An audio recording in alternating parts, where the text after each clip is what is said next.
नमस्कार। आज हम एक बहुत ही महत्वपूर्ण विषय पर चर्चा करेंगे, एक सुदृढ़ कर प्रणाली के सिद्धांत।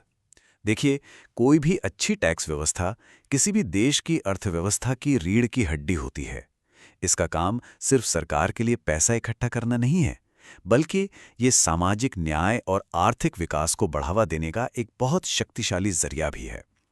तो चलिए, इस बेहद जरूरी विषय की गहराइयों में उतरते हैं। आज का हमारा मुख्य प्रश्न है explain in brief the main characteristics of a good sound tax system. Hindi में कहे तो संक्षेप में एक अच्छी स्वस्थ कर व्यवस्था की मुख्य विशेषताओं का वर्णन कीजिए। तो चलिए, इसी सवाल के जवाब के जरिए हम उन सभी सिद्धांतों और गुणों को समझेंगे जो किसी भी टैक्स सिस्टम को असरदार, न्यायसंगत और कुशल बनाते हैं। तो शुरुआत कहाँ से करें? देखिए, किसी भी मजबूत टैक्स सिस्टम की जब भी बात होती है तो महान अर्थशास्त्री एडम स्मिथ के दिए गए मौलिक सिद्धांतों के बिना वो चर्चा हमेशा अधूरी रहेगी। उनके जो सिद्धांत हैं, जिन्हें टैक्सेशन के कैनन या आप कह सकते हैं कि आधारभूत स्तंभ कहा जाता है, वो आज भी दुनिया भर की टैक्स प्रणालियों को रास्ता दिखाते हैं। ये जो 4 सिद्धांत आप देख रहे हैं, ये किसी भी अच्छी और निष्पक्ष टैक्स प्रणाली की नींव हैं। पहला है समानता, जिसका सीधा सा मतलब है कि हर व्यक्ति अपनी क्षमता के अनुसार देश के खर्चों में योगदान दे। दूसरा है निश्चितता, मतलब टैक्स पेयर को ये साफ साफ पता होना चाहिए कि उसे कितना, कब और किस तरह से टैक्स देना है, कोई कंफ्यूजन नहीं। तीसरा है सुविधा, यानी टैक्स चुकाने का समय और तरीका टैक्स देने वाले के लिए सुविधाजनक होना चाहिए। और चौथा और बहुत जरूरी, मितव्ययिता, जो ये पक्का करती है कि टैक्स वसूलने का खर्चा उससे होने वाली कमाई के मुकाबले बहुत ही कम हो। मतलब एडम स्मिथ हमें ये सिखाते हैं कि एक अच्छा टैक्स सिस्टम हमेशा निष्पक्ष, पारदर्शी, सुविधाजनक और किफ़ायती होना चाहिए। चलिए, अब थोड़ा और आगे बढ़ते हैं और निष्पक्षता के इन स्तंभों को और करीब से समझते हैं। ये इतना जरूरी क्यों है? क्योंकि एक टैक्स प्रणाली का काम सिर्फ पैसा इकट्ठा करना तो है नहीं, इसका एक बहुत बड़ा मकसद अपने नागरिकों के बीच न्याय और समानता को बढ़ावा देना भी है। देखिए, समानता के सिद्धांत के असल में 2 पहलू होते हैं। पहला है हॉरिजॉन्टल इक्विटी। इसका मतलब है कि अगर 2 लोगों की इनकम और बाकी हालात एक जैसे हैं तो उन पर टैक्स भी बराबर लगना चाहिए। और दूसरा है वर्टिकल इक्विटी। इसका मतलब है कि जिनकी भुगतान करने की क्षमता ज्यादा है, मतलब जो लोग ज्यादा अमीर हैं, उन्हें टैक्स का ज्यादा हिस्सा देना चाहिए। और यही तो प्रोग्रेसिव टैक्सेशन का आधार है, जहां जैसे जैसे आपकी इनकम बढ़ती है, टैक्स की दर भी बढ़ती जाती है।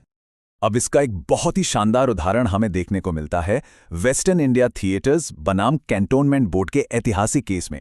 इस मामले में हुआ ये कि जो सिनेमा घर बड़े थे और अमीर इलाकों में थे, उन पर छोटे सिनेमा घरों के मुकाबले ज्यादा टैक्स लगाया गया।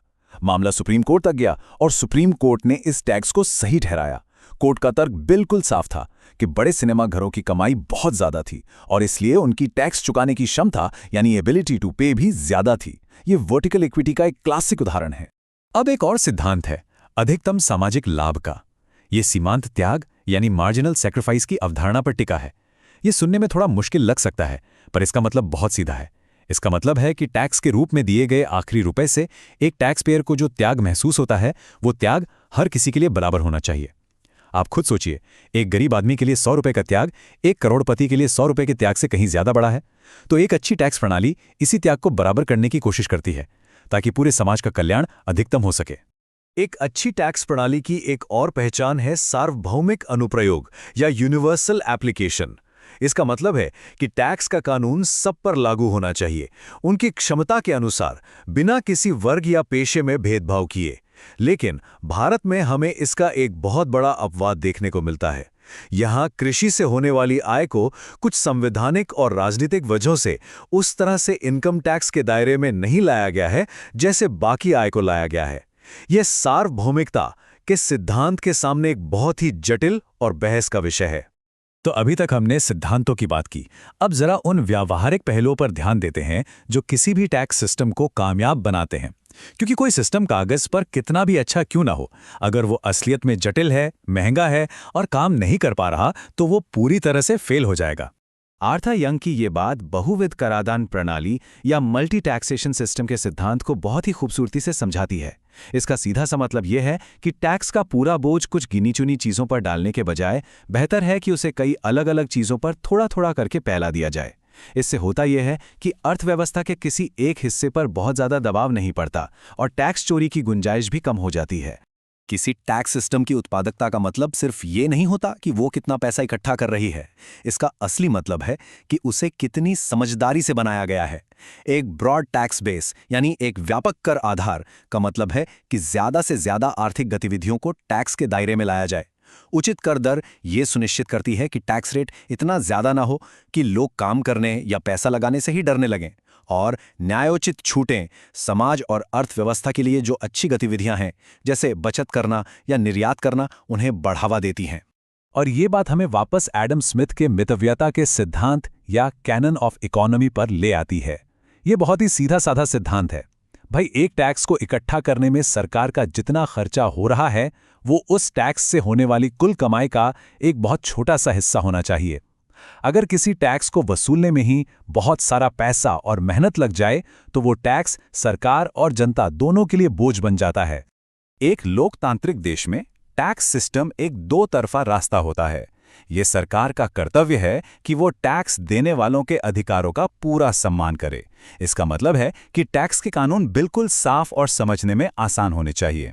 अगर किसी टैक्स पेयर को कोई शिकायत है तो उसके समाधान के लिए एक तेज और निष्पक्ष व्यवस्था होनी चाहिए, और पूरी प्रक्रिया में टैक्स पेयर को कम से कम असुविधा हो, इसका पूरा प्रयास किया जाना चाहिए।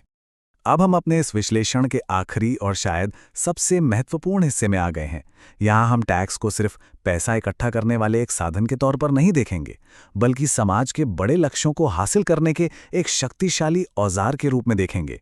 ये वो जगह है जहाँ कानून और समाजशास्त्र एक दूसरे से मिलते हैं।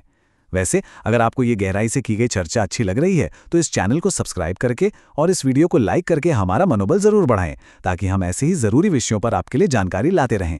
तो चलिए, आप समझते हैं कि कराधान का अंतिम सामाजिक उद्देश्य आखिर है क्या। टैक्सेशन का इस्तेमाल समाज को एक आकार देने के लिए रणनीतिक रूप से किया जाता है। प्रोग्रेसिव टैक्स और वेल्थ टैक्स जैसे उपकरणों से ये धन को कुछ ही हाथों में इकट्ठा होने से रोकता है। फिर जो पैसा इकट्ठा होता है उसका इस्तेमाल शिक्षा, स्वास्थ्य और सड़कें बनाने जैसी सार्वजनिक सेवाओं के लिए होता है, जिससे संसाधनों का पुनर्वितरण होता है। यही एक लोक कल्याणकारी राज्य यानी एक वेलफेयर स्टेट की नींव है, और आखिरकार ये सभी नागरिकों के बीच अवसरों की समानता को सुनिश्चित करने की कोशिश करता है। और भारत में तो टैक्सेशन के इन सामाजिक मकसदों को हमारे संविधान में ही जगह दी गई है।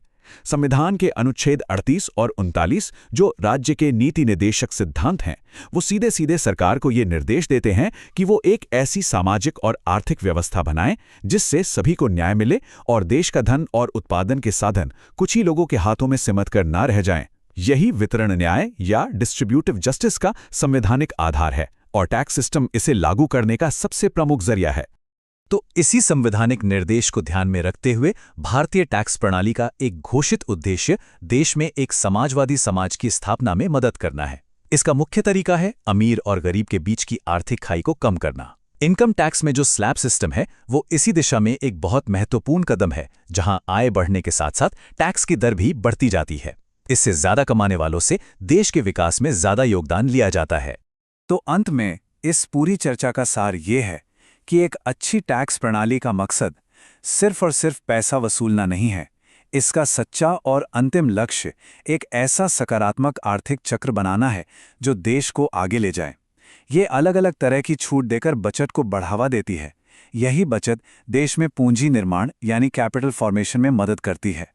फिर इसी पूंजी को सरकार देश के विकास और कल्याण के कामों में लगाती है, और इन सब का अंतिम परिणाम होता है देश के हर नागरिक के जीवन स्तर में सुधार। यही किसी भी सुदृढ़ कर व्यवस्था का एकमात्र और अंतिम लक्ष्य होता है।